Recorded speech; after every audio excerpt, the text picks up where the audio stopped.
Aviation industry में हाल ही में air India के बड़े सौदे ने इस सेक्टर के लिए जैसे कई तरह की नई संभावनाओं को खोल दिया है। संभावनाएं ऐसी जिसमें नए नौकरी के अवसर और इंडस्ट्री की ग्रोथ का अनुमान लगाया जा रहा है। लेकिन इसी बड़े सौदे के बीच अब ये खबर आ रही है कि एयर इंडिया ने अपनी हफ्ते की 6 फ्लाइटों में कमी कर दी है। ये फ्लाइटें भारत से अमेरिका जाने वाली थी।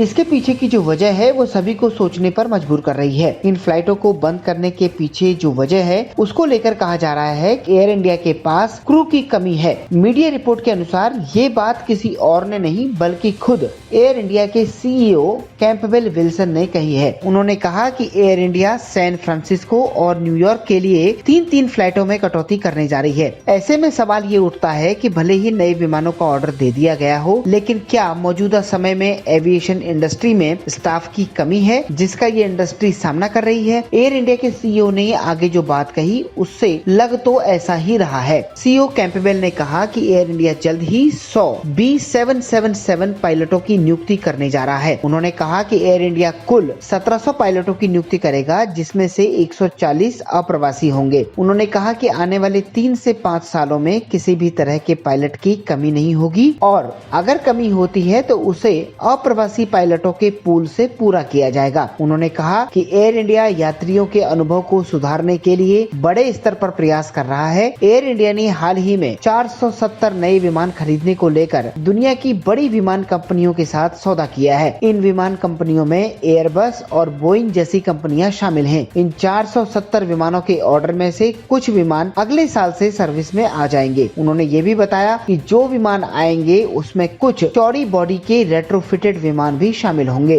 दरअसल दुनिया भर की सप्लाई चेन में आई कमी के कारण विमानों की डिलीवरी में समय लग रहा है। मीडिया रिपोर्ट के अनुसार उन्होंने कहा कि एयर इंडिया चैट जीपीटी के इस्तेमाल को लेकर भी संभावनाएं तलाश रहा है। आपको बता दें कि चैट जीपीटी एक ऐसी तकनीक है जिसके जरिए यूजर द्वारा पूछे गए सवाल को डिटेल जानकारी के साथ सामने रखा जाता है। अब सवाल ये है कि कंपनी कैसे इस तकनीक का इस्तेमाल विमान सेवा में करती है, ये अपने आप में दिलचस्प होगा। आपको हमारी ये स्टोरी कैसी लगी कमेंट करके जरूर बताइए। हमारे चैनल को लाइक और सब्सक्राइब करना ना भूलें।